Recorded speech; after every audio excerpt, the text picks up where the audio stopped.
conservative. I'll tell you, I think that our previous event was great.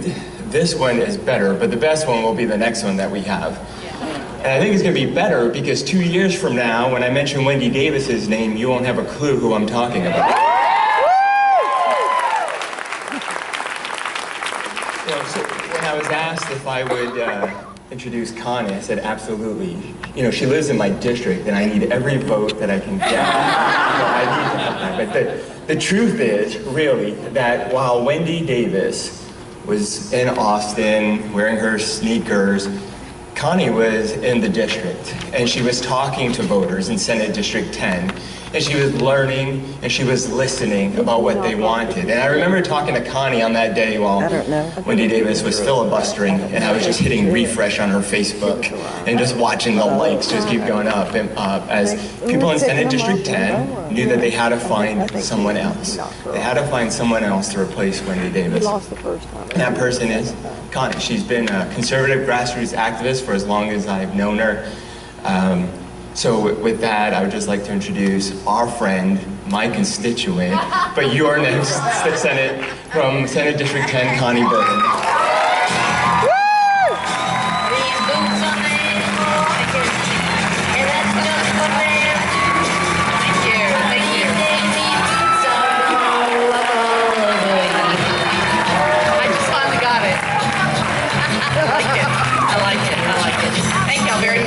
I appreciate that, Gio. Appreciate it very much. I just want to kind of take y'all back to the election of 2012. It was such an exciting time because we sent such great conservatives down to the state house. We sent Senator Cruz to the U.S. Senate. It was a great night, except Barack Obama got reelected, and so did Wendy Davis. And I remember it was horrible. I couldn't be joyous for all of you guys. And I remember feeling bad for y'all because I couldn't be happy for y'all because I was so upset about that election. It was terrible. I curled up I've told you many times, I've curled up in a fetal position for a month after that happened. Anyway, the one glimmer of hope that came out of that was that, you know, we went through redistricting, and so all the senators were on the ballot, and after that they have to draw straws to see if they get a 4-year or a 2-year term.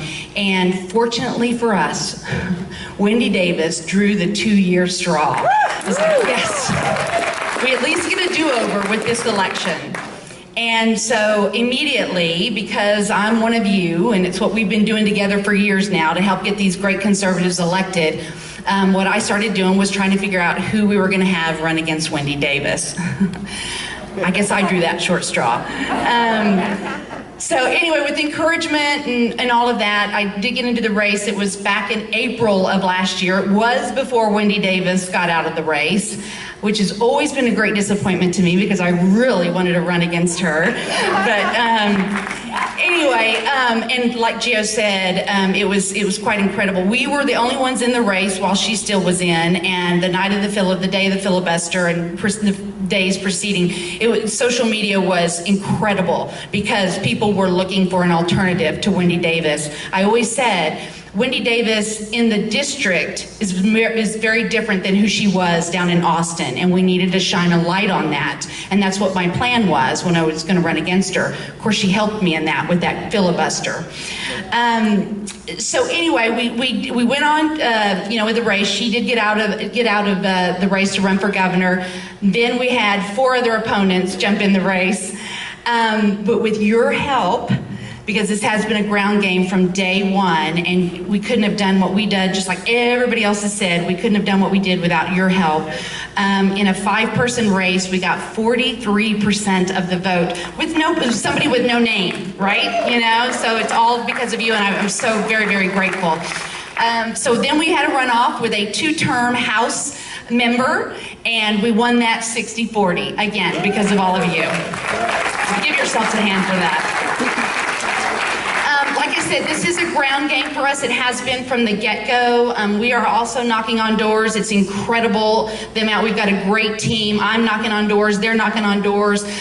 Because not only are we going to win this race, we are going to win big. We are going to crush the Democrats so that battleground Texas goes whimpering away to another state.